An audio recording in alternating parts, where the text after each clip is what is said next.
ज्ञान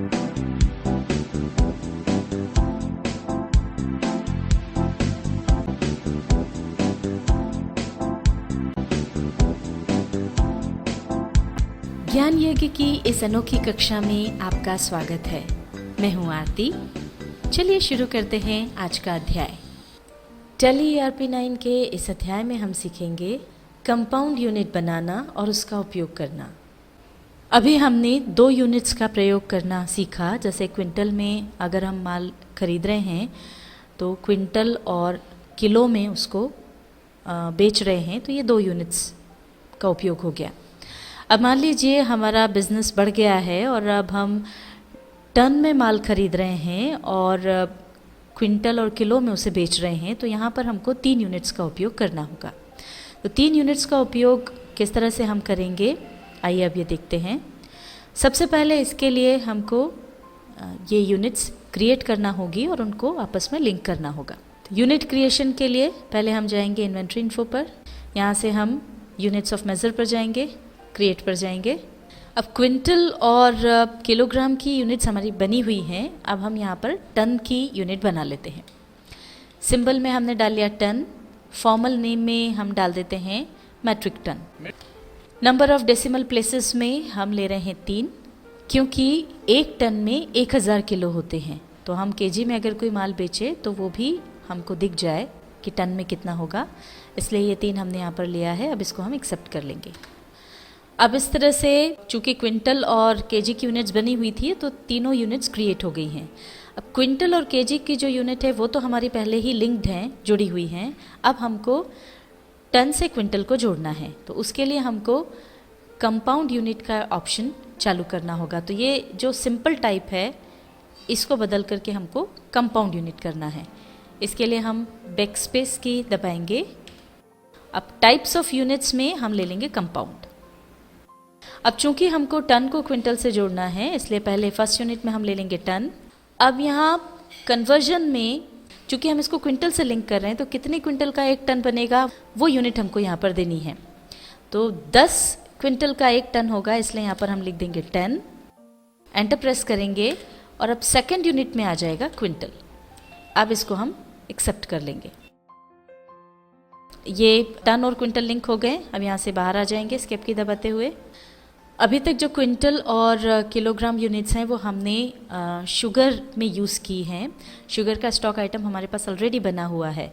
पर अब यहाँ पर एक बात ध्यान रखिए कि चूँकि हमने शुगर आइटम के साथ ऑलरेडी ट्रांजैक्शन कर लिया है, उसका परचेज और सेल कर लिया है, तो एक बार अगर किसी आइटम को आपने यूज़ कर लिया है तो फिर उसकी यूनिट्स में कोई भी अल्ट्रेशन आप नहीं कर सकते हैं। अब अगर हम चाहें कि शुगर वाले आइटम में टन यूनिट यूज़ हो जाए तो अब वो पॉसिबल नहीं है। इसलिए अब हमको एक नया आइटम क्रिएट करना होगा। तो वो हम वीट का स्टॉक आइटम क्रिएट कर लेते हैं। यहाँ पर नेम डाल देंगे वीट। आगे जाएंगे एंटर प्रेस करते हुए। यूनिट्स में बेसिक यूनिट हमारी है केजी। अल्टरनेट यूनिट्स में हम चुनेंगे टन ऑफ 10 क्विंटल। अब यहाँ पर 1 क्विंटल 100 किलो है। अब यहाँ पर देखिए केजी तो बेसिक यूनिट हमारी हो ही गई और 100 केजी का 1 क्विंटल है, इस तरह से केजी से क्विंटल जुड़ गया। और 10 क्विंटल का 1 टन है, इस तरह से टन भी जुड़ गया। तो अब आप चाहे केजी में माल खरीदें या बेचें, या क्विंटल में खरीदे बेचें, या टन में खरीदे बेचें, वो यूनिट्स का जो कन्वर्जन है अपने आप हो जाएगा। अब इस पूरे को हम एक्सेप्ट कर लेंगे कंट्रोल A से। जिस तरह से हमने वीट का स्टॉक आइटम क्रिएट किया है, इसी तरह से हमने राइस का स्टॉक आइटम भी क्रिएट कर लिया है और इसमें भी हम तीनों यूनिट्स यूज़ कर सकते हैं। स्केप की दबाते हुए यहाँ से बाहर आ जाएंगे। आइए अब देखते हैं परचेज और सेल्स की एंट्री। पहले परचेज के लिए अकाउंटिंग वाउचर्स पर जाएंगे। परचेज वाउचर यहाँ पर है। अब हम एंट्री करेंगे। पार्टीज अकाउंट नेम में हम ले लेंगे सप्लायर ए।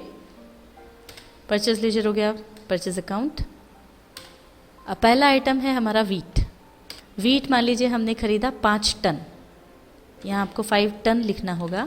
अब यहाँ पर देखिए 5 टन है तो 5000 किलो अपने आप क्वांटिटी हो गई। रेट मान लीजिए है 17,000 रुपये पर टन। केजी की जगह यहाँ टन करना होगा। अगले आइटम पर आ जाएंगे। अगला आइटम राइस। 3 टन राइस हमने खरीदा। केजी में 3000 केजी हो गया। 32,000 रुपये पर टन के हिसाब से हमने खरीदा। यहाँ पर टन कर देंगे। अब इसको कंट्रोल ए से एक्सेप्ट कर लेंगे। अब हम देखते हैं सेल्स की एंट्री। इसके लिए हम F8 की प्रेस करेंगे। अब यहाँ पर पार्टीज अकाउंट नेम में ले लिया कस्टमर बी, सेल्स लेजर में आ जाएगा सेल्स अकाउंट। पहला आइटम है वीट। अब ये वीट मान लीजिए हमने बेचा है 11.5 क्विंटल, तो यहाँ हम लिख देंगे 11.5 क्विंटल। एंटर प्रेस करेंगे तो यहाँ पर ये देखिए केजी में कन्वर्ट होकर यूनिट्स आ गई 1150 किलो। और इसको यहाँ जो प्रेजेंट किया गया है वो इस तरह से किया गया है कि ये हो गया 1 टन और डैश के बाद जो है वो क्विंटल है, यानी 1 टन 1.5 क्विंटल। रेट क्विंटल में आएगा, ये है 1800 रुपये पर क्विंटल मान लीजिए हम बेच रहे हैं, इसको हम क्विंटल कर देंगे। आगे आएंगे दूसरे आइटम पर, वो है राइस। राइस मान लीजिए हमने बेचा 520 किलो, तो 520 केजी का यहाँ पर आ गया 5.20 क्विंटल। टन यहाँ पर है ही नहीं, इसलिए टन के प्लेस पर 0 आ गया है। अब ये चूँकि हम किलो में बेच रहे हैं इसलिए रेट हम किलो में ही देंगे। 40 रुपये प्रति किलो के हिसाब से हमने बेचा है, तो ये हो गया 20,800 का। अब कंट्रोल ए से इसको एक्सेप्ट कर लेंगे।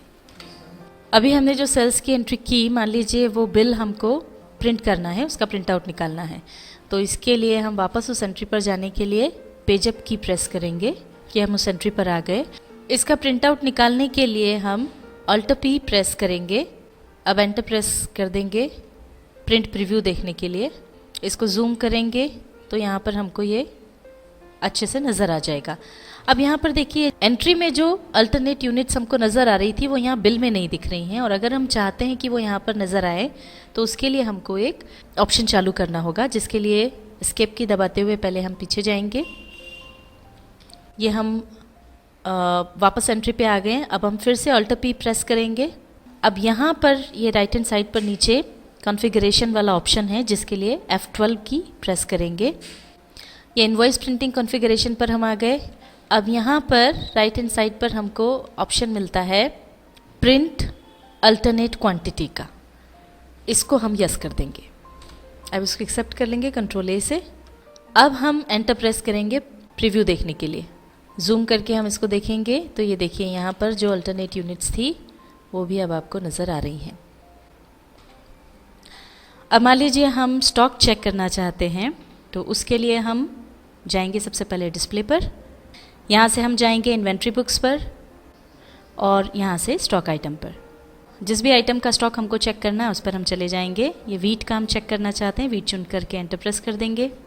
अब यहाँ पर देखिए ये केवल केजी में ही क्वांटिटी बता रहा है।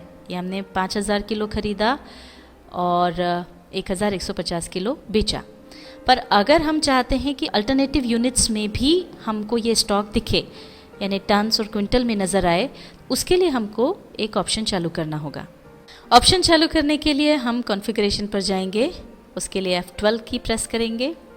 कॉन्फ़िगरेशन में हमको यहाँ ऑप्शन मिलता है शो यूजिंग अल्टरनेट यूनिट्स, इसको हम कर देंगे यस। यहाँ पर एक बात याद रखें कि जब भी स्टॉक आइटम में आप क्वांटिटी को अल्टरनेट यूनिट्स में देखना चाहते हैं तो हर बार आपको ये ऑप्शन चालू करना पड़ेगा, ये अपने आप चालू रहेगा नहीं। अब इसको एंटर प्रेस करते हुए आगे आ जाएं। अब ये देखिए यहाँ पर 5000 केजी जो था वो यहाँ पर अल्टरनेट यूनिट में 5 टन आ गया है, और 1150 केजी जो था वो 1 टन 1.5 क्विंटल यहाँ पर दिखाई दे रहा है। इस तरह से अब हम यहाँ पर केजी के अलावा अल्टरनेट यूनिट्स भी देख पा रहे हैं। अगर अब हम चाहते हैं कि केजी के अलावा अब हमें केवल क्विंटल में ये दिखाई पड़े, तो इसके लिए वापस हम जाएंगे कॉन्फ़िगरेशन पर, F12 की प्रेस करेंगे। अब यहाँ पर ऑप्शन हमको मिलता है show tell units of compound units. Compound units में जो हमने 2 यूनिट्स ली थी वो थी टन और क्विंटल। इसमें से टेल यूनिट यानी जो बाद की यूनिट है वो है क्विंटल, इसको हम कर देंगे यस। एंटर प्रेस करेंगे तो ये देखिए अब ये जो यूनिट है यहाँ पे से टन चला गया और टन की जगह अब हमको केजी और क्विंटल में ये दिखाई दे रहा है। 5000 किलो जो था वो अब हो गया है 50 क्विंटल। टैली ERP9 के इस अध्याय में हमने सीखा कंपाउंड यूनिट बनाना और उसका उपयोग करना।